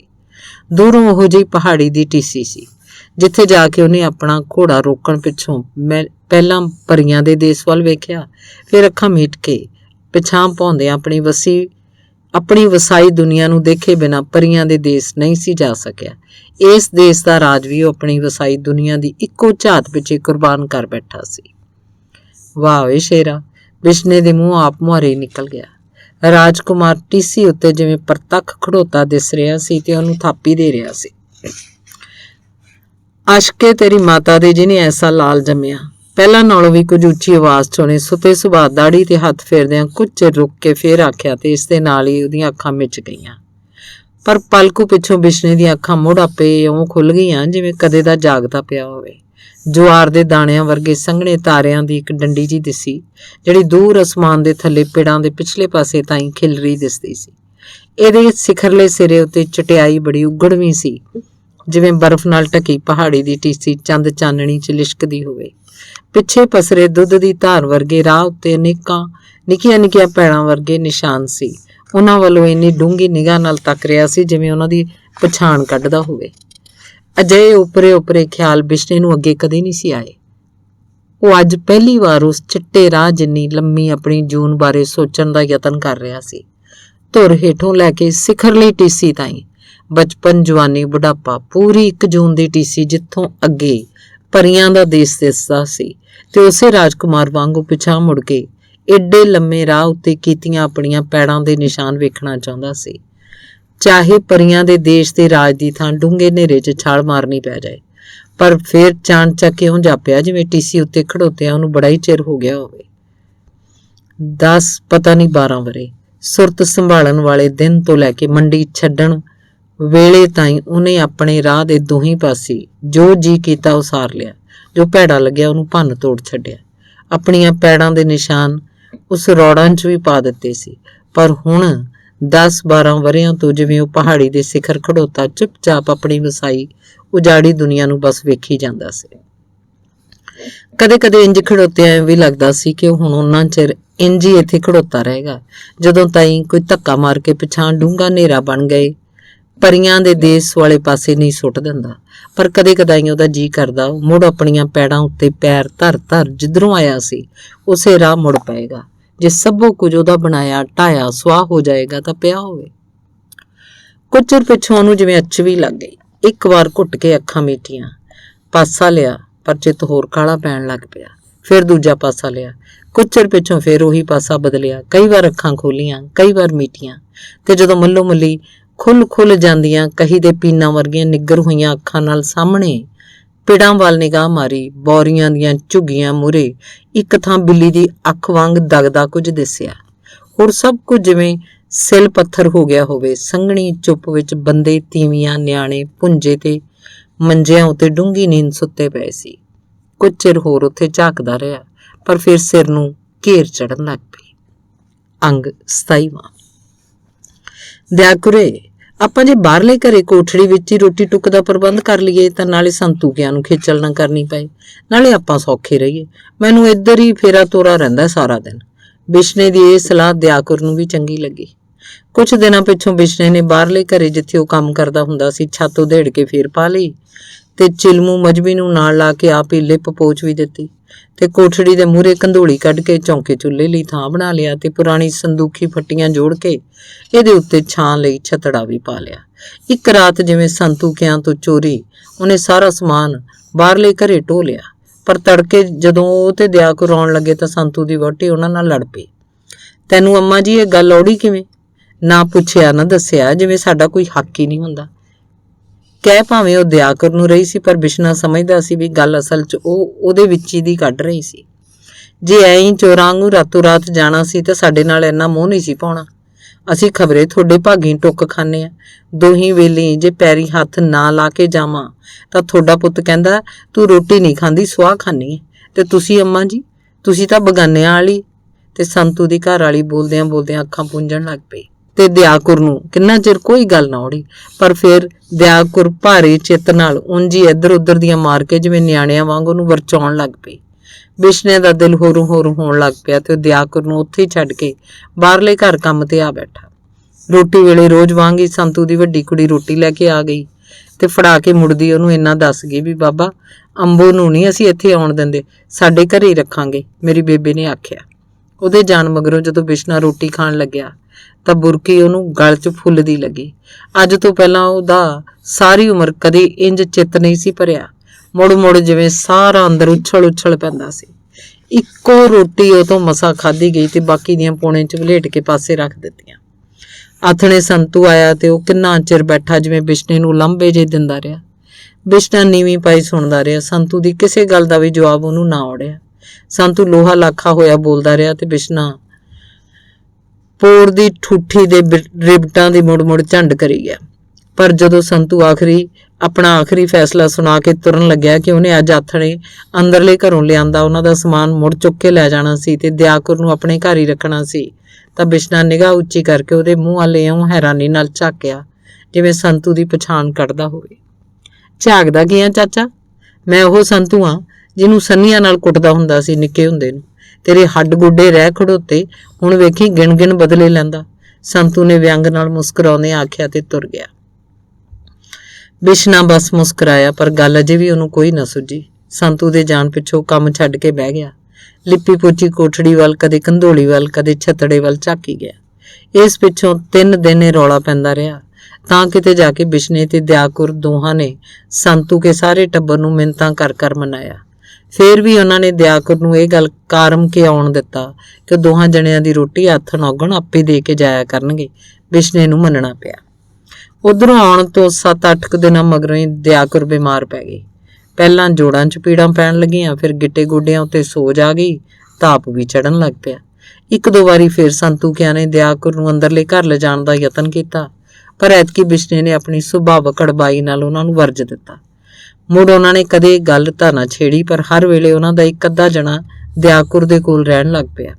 ਸੇਵਾ ਤੇ ਦਵਾਈ ਬੂਟੀ ਵੱਲੋਂ ਸੰਤੂ ਕੇ ਸਾਰੇ ਟੱਬਰ ਨੇ ਕੋਈ ਕਸਰ ਨਾ ਛੱਡੀ, ਪਰ ਦਿਆਕੁਰ ਨੂੰ ਮੋੜ ਪੈਣ ਦੀ ਥਾਂ ਬਿਮਾਰੀ ਵੱਧਦੀ ਗਈ। 10-15 ਦਿਨਾਂ 'ਚ ਹੀ ਉਹਦੇ ਸਰੀਰ ਦਾ ਸਾਰਾ ਮਾਸ ਜਿਵੇਂ ਸੂਤਿਆ ਗਿਆ, ਹੱਡ ਹੀ ਹੱਡ ਰਹਿ ਗਏ ਜਾਂ ਗਿੱਟਿਆਂ ਗੋਡਿਆਂ ਉੱਤੇ ਸੋਜ। ਇੱਕ ਦਿਨ ਬੁੱਧਾ ਡੰਗੋਰੀ ਫੜੀ ਬਿਸ਼ਨੇ ਕੋਲ ਆ ਬੈਠਾ ਤੇ ਆਪਣੀ ਟੁੱਟੀ ਬਾਂਹ ਲਮਕਾਈ। ਅੰਨਿਆਂ ਵਾਂਗ ਤਾਂ ਮੂੰਹ ਕਰਕੇ ਝਾਕਦਿਆਂ ਬੋਲਿਆ, ਹੁਣ ਕੀ ਹਾਲ ਹੈ ਬਾਈ ਦਿਆਕੁਰ ਦਾ? ਬਿਸ਼ਨੇ ਨੇ ਉਹਦੇ ਮੂੰਹ ਵੱਲ ਗੌਰ ਨਾਲ ਵੇਖਿਆ ਤੇ ਖਾਸਾ ਚਿਰ ਚੁੱਪ ਕੀਤਾ ਇਉਂ ਵਹਿੰਦਾ ਰਿਹਾ, ਜਿਵੇਂ ਉਹਨੂੰ ਸੱਚ ਨਾ ਆ ਰਿਹਾ ਹੋਵੇ ਕਿ ਉਹਦੇ ਸਾਹਮਣੇ ਬੁੱਧਾ ਹੀ ਬੈਠਾ ਸੀ। ਉਹਨੂੰ ਇਉਂ ਝਾਕਦਿਆਂ ਵੇਖ ਕੇ ਜਦੋਂ ਆਪਣੀ ਇੱਕ ਸ਼ੀਸ਼ੇ ਵਾਲੀ ਐਨਕ ਨੂੰ ਬੋਚਦਿਆਂ ਉਹਨੇ ਬਿਸ਼ਨੇ ਦੇ ਮੂੰਹ ਵੱਲ ਝਾਕ ਕੇ 4 ਕੁ ਬਾਕੀ ਰਹਿੰਦੇ ਦੰਦਾਂ ਵਾਲਾ ਮੂੰਹ ਅੱਡ ਕੇ ਹੱਸਿਆ ਤਾਂ ਬਿਸ਼ਨੇ ਨੂੰ ਹੋਰ ਵੀ ਓਪਰਾ ਲੱਗਿਆ। ਕਈ ਵਰੇ ਹੋਏ ਜਦੋਂ ਦੀ ਕਿੱਕਰ ਦਾ ਪੋਰਾ ਗੱਡੇ ਤੇ ਲੱਦਦਿਆਂ ਬੁੱਧੇ ਦੀ ਸੱਜੀ ਬਾਂਹ ਟੁੱਟੀ ਸੀ। ਉਹ ਕਿਸੇ ਕੰਮ ਜੋਗਾ ਨਹੀਂ ਸੀ ਰਿਹਾ, ਕਿਉਂਕਿ ਡਾਕਟਰ ਨੇ ਕੂਹਣੀ ਕੋਲੋਂ ਵੱਢਤੀ ਸੀ। ਮੁੰਡੇ ਨਿਆਣੇ ਸੀ, ਇਸ ਕਰਕੇ ਉਹਦੀ ਤੀਵੀਂ ਕਰਮੋਂ ਹੀ ਲੋਕਾਂ ਦਾ ਗੋਹਾ ਕੂੜਾ ਜਾਂ ਦਿਹਾੜੀ ਦੱਪਾ ਕਰਕੇ ਟੱਬਰ ਦਾ ਢਿੱਡ ਪਾਲਦੀ ਰਹੀ।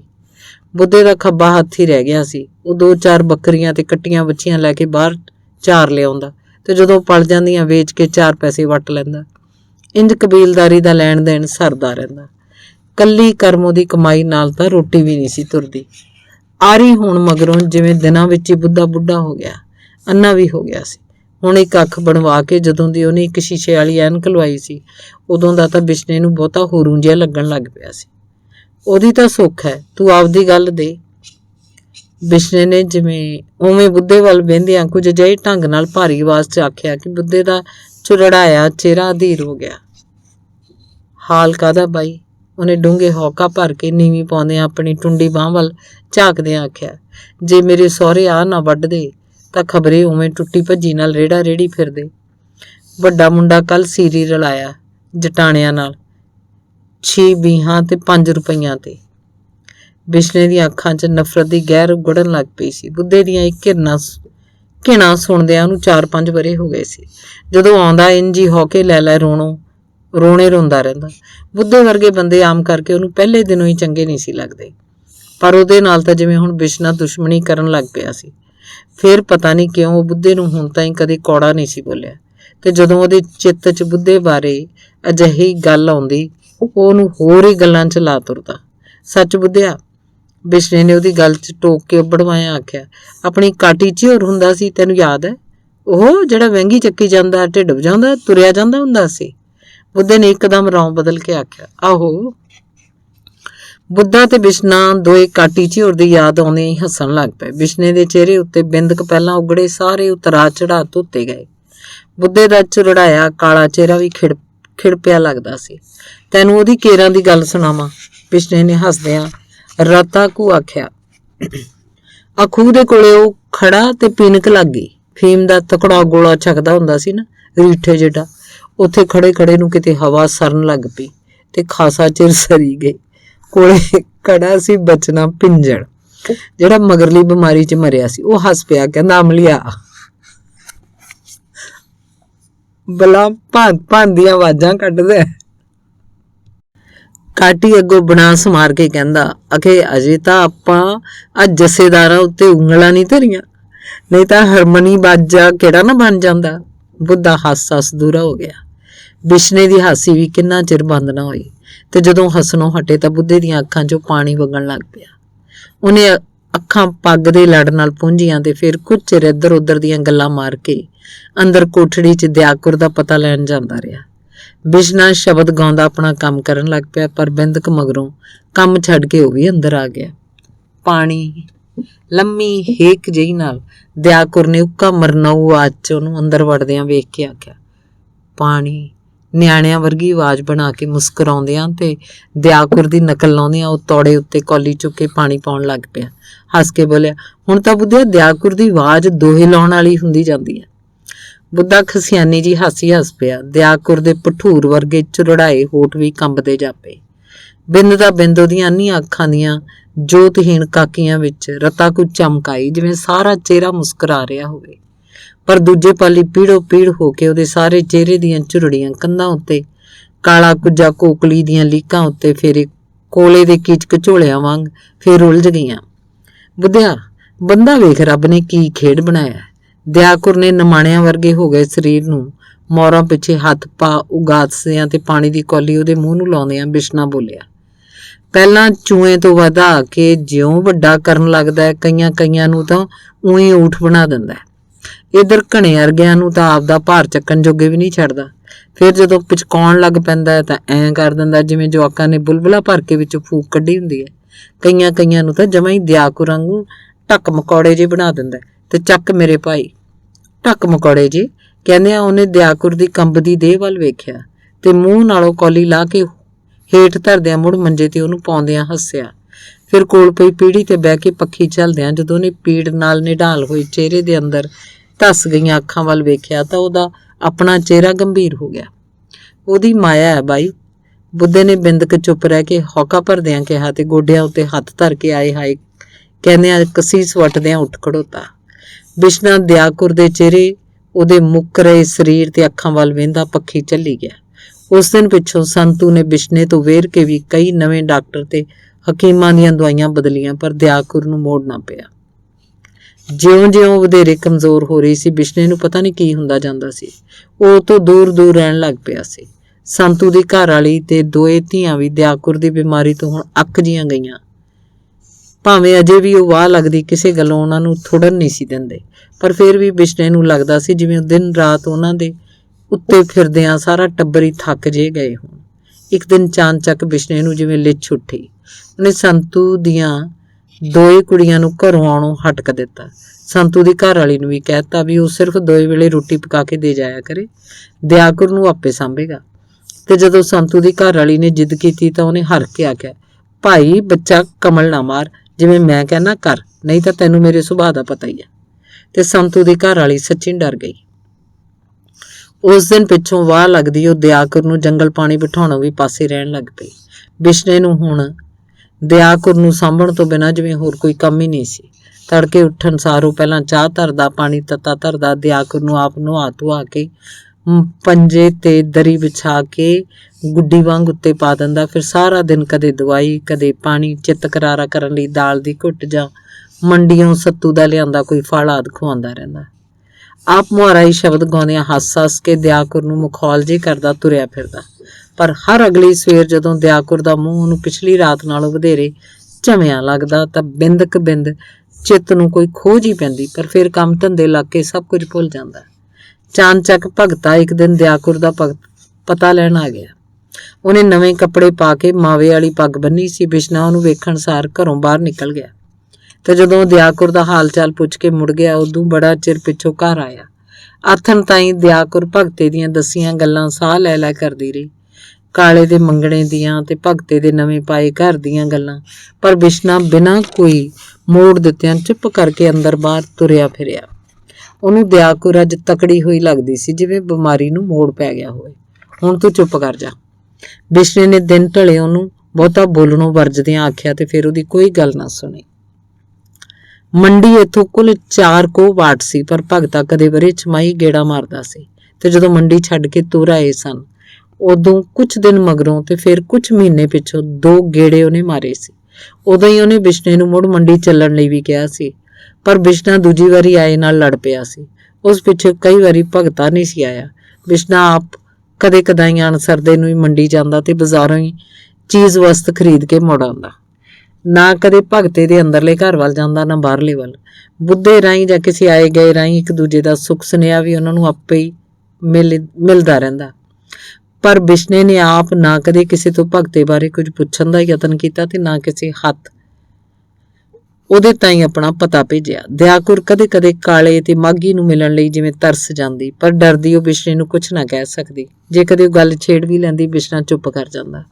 ਪਰ ਦਿਆਕੁਰ ਨੂੰ ਆਪ ਹੀ ਖਿਆਲ ਆਉਂਦਾ ਜਿਵੇਂ ਇਸ ਮੋਹ ਮਾਇਆ 'ਚ ਪੈਣ ਦਾ ਹੱਕ ਉਹ ਤੋਂ ਉਦੋਂ ਹੀ ਖੋਹ ਲਿਆ ਗਿਆ ਜਦੋਂ ਉਹਦੇ ਆਪਣੇ ਪੁੱਤਾਂ ਧੀਆਂ ਵਿੱਚ ਇੱਕ ਵੀ ਨਹੀਂ ਸੀ ਬਚਿਆ।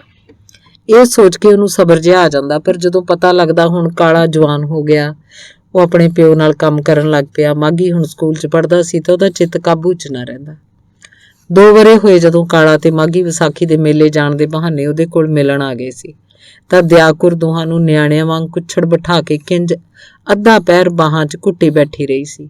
ਉਹਨਾਂ ਦੇ ਸਾਹਾਂ ਦਾ ਨਿੱਘ ਉਹ ਕਿਵੇਂ ਮਾਣਦੀ ਰਹੀ ਸੀ, ਪਰ ਵਿੱਚੋਂ ਉਹਦਾ ਚਿੱਤ ਇਹ ਸੋਚ ਕੇ ਪੀੜੋ ਪੀੜ ਵੀ ਹੁੰਦਾ ਰਿਹਾ ਸੀ ਕਿ ਉਹ ਹੁਣ ਉਹਨਾਂ ਦੇ ਜਵਾਨ ਹੋ ਰਹੇ ਚਿਹਰਿਆਂ ਨੂੰ ਵੇਖ ਨਹੀਂ ਸੀ ਸਕਦੀ।